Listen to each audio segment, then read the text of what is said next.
राहुरी, पाथर्डी आणि अहिल्यानगर या विधानसभेच्या पोटनिवडणुकीसाठी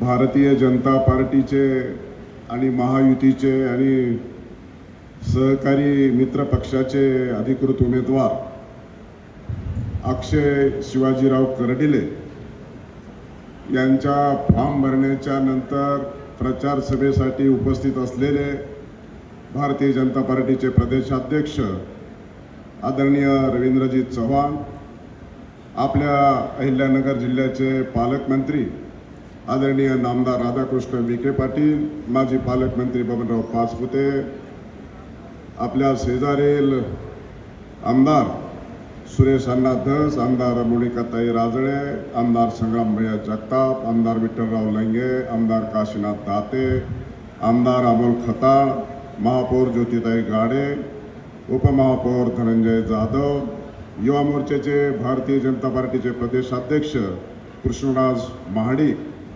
व्यासपीठावर उपस्थित असलेले सर्व महायुतीचे व मित्र पक्षाचे जिल्हाध्यक्ष, पदाधिकारी, नेते आणि मंचावरील सर्व सन्माननीय व्यक्ती, उपस्थित असलेले सर्व वडीलधारी मंडळी, विशेषतः उपस्थित असलेल्या माता भगिनी, बंधूंनो आणि भगिनींनो, पत्रकार मित्र, स्वर्गीय शिवाजीराव कर्डिले साहेब यांच्या जाण्यानं रिक्त झालेली ही जागा आणि त्यासाठी होऊ घातलेली ही पोटनिवडणूक, आदरणीय स्वर्गीय शिवाजीराव कर्डिले साहेब हे खऱ्या अर्थानं जनसामान्याच्या मनातील नेतृत्व, कर्तृत्व आणि दातृत्व असलेलं व्यक्तिमत्व होतं. अचानक जाण्यानं मोठी शोककळा आणि दुःख झालेलं या मतदारसंघातच नव्हे तर संपूर्ण जिल्ह्यामध्ये ही परिस्थिती निर्माण झाली. खरं तर वास्तविक पाहता स्वकर्तृत्वावरती त्यांनी आपलं नेतृत्व उभा केलं आणि अनेक वेळा या जिल्ह्यातून तब्बल 6 वेळा या निवडणुका जिंकल्या.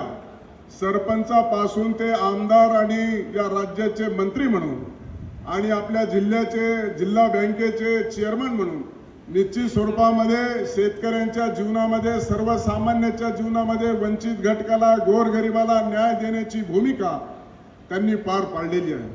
आणि म्हणून खऱ्या अर्थानं व्यासपीठावरचे असतील किंवा खाली बसलेले सर्वजण असतील, ज्यांच्या संपर्कामध्ये कर्डिले साहेब आले त्यांनी ऋणानुबंध असे जपले आणि सगळ्यांशी जवळीक अशी साधली की सगळ्यांना वाटायचे की कर्डिले साहेब हे आपलेच आहेत. ही भावना खऱ्या अर्थानं आपल्या जनसामान्यामध्ये त्यांच्या प्रती होती. आणि म्हणून निरंतर सातत्यानं कष्ट करायचं, लोकांच्या सुखामध्ये दुःखामध्ये सकाळी 6 वाजता घरातून बाहेर पडायचं, अशा प्रकारची त्यांची भूमिका ही असायची. आणि राजकीय क्षेत्रामध्ये काम करत असताना खऱ्या अर्थानं कर्डिले साहेबांनी आपल्या कुटुंबाकडं अक्षय कर्डिले यांच्या भाषणामध्ये जाणवलं. एकुलते एक मुलाला सुद्धा शेवटी या व्यासपीठावरून आपला फॉर्म भरत असताना जे त्यांनी भाषण केलं, खरं तर कुणावरही अशी वेळ येऊ नये. एवढ्या मोठ्या संख्येने आपण उपस्थित आहेत, इतक्या मोठ्या दुःखात असताना देखील एवढं भक्कमपणे एवढ्या मोठ्या लोकांच्या समोर अशा पद्धतीचं भाषण करणं ही सोपी गोष्ट नाही. आम्ही सर्व राजकीय कार्यकर्ते, पदाधिकारी आणि नेते झालोत, परंतु अशा स्वरूपामध्ये आपल्या राजकारणाची सुरुवात होईल. आणि खऱ्या अर्थानं अक्षयने जे भाषण केलं त्या भाषणाच्या वेळी माझं सुद्धा आपल्या सगळ्यांकडे लक्ष होतं.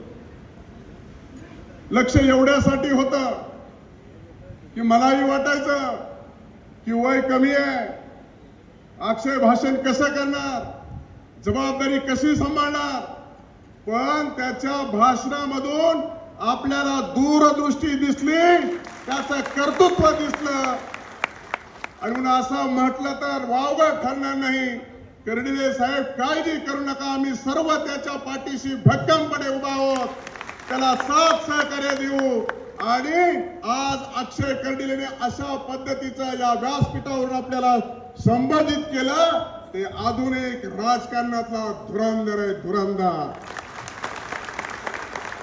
हे सोपं नाही, बिलकुल सोपं नाही. दुःखामध्ये भाषण करणं व्यासपीठावरून या मंचावरून अजिबात सोपं नाहीये. आणि तुम्हाला विश्वास दिला, आपल्याला भविष्य काळामध्ये कर्डिले साहेबांनी एवढा मोठा विश्व निर्माण करून ठेवलेला आहे. त्यांनी स्वतः कबुली दिली की मी तर काहीच केलं नाही, पण अण्णा तुम्ही झळवलेली ही सगळी मायाजाळ जबाबदारी घेतो, यांना सांभाळण्याची आणि त्यांना वडीलधारी म्हणून मान सन्मान द्यायची, त्यांच्या दुःखात सुखात मी सातत्यानं लक्ष घालीन अशी प्रार्थना देखील केली. भारतीय जनता पार्टीनं अक्षय कर्डिलेंना तिकीट दिलं. आदरणीय राज्याचे मुख्यमंत्री देवेंद्रजी फडणवीस यांनी देखील हा विश्वास टाकला. आदरणीय राज्याचे प्रदेशाध्यक्ष रवींद्रजी चव्हाण यांनी त्यांना तिकीट दिलं. पालकमंत्री महोदयांनी अतिशय लक्ष घालून गेल्या 6 महिन्याच्या कालखंडामध्ये कर्डिले कुटुंबियाशी संवाद साधत, जनतेशी संवाद साधत या क्षणापर्यंत आपण पोहोचलेलो. संग्राम भैयांनी जे भाषण केलं, तर खऱ्या अर्थानं तुमची आमची आता येणाऱ्या कालखंडामध्ये जबाबदारी आहे. प्रदेशाध्यक्ष आणि पालकमंत्री काही निवडणुकीचा फॉर्म भरायचा काही तासाचा कालावधी असताना जी प्रक्रिया पार पाडली, निश्चित स्वरूपामध्ये महाराष्ट्राच्या राजकारणामध्ये या स्वरूपाचं काम करणं, कर्तव्य करणं हे आपली जबाबदारी आहे.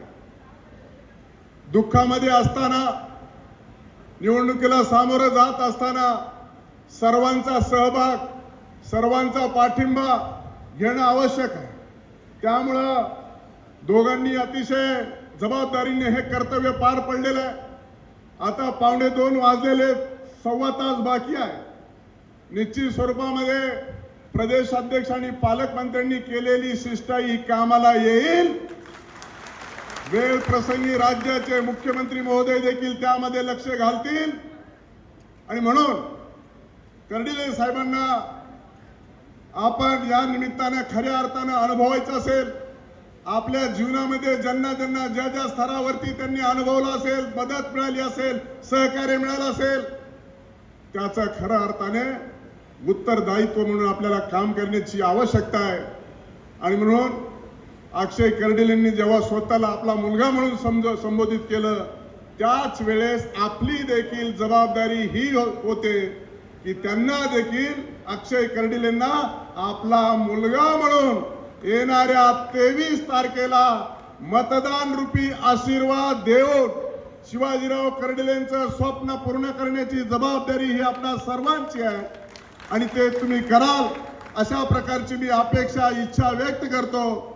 आणि पुन्हा एकदा अक्षय कर्डिले, आपण अतिशय चांगल्या पद्धतीनं गेल्या 6 महिन्यात असेल, कर्डिले साहेब असताना असेल, आणि आजही मोठ्या मनानं आणि अतिशय धाडसी वृत्तीनं आपण या निवडणुकीला सामोरं जायचंय. तुझ्या पाठीशी संपूर्ण भारतीय जनता पार्टी, महायुती, राज्याचे मुख्यमंत्री, प्रदेशाध्यक्ष, पालकमंत्री आम्ही सर्वजण आहोत. आणि म्हणून ऊन वारा पाऊस काही न बघता या निवडणुकीला मतदान रूपी आशीर्वाद अक्षय कर्डिलेंना आपण द्यावेत, अशा प्रकारची मी आपल्याला विनंती करतो. आणि माझं बोलणं थांबवतो. जय हिंद, जय महाराष्ट्र, जय श्रीराम. धन्यवाद साहेब.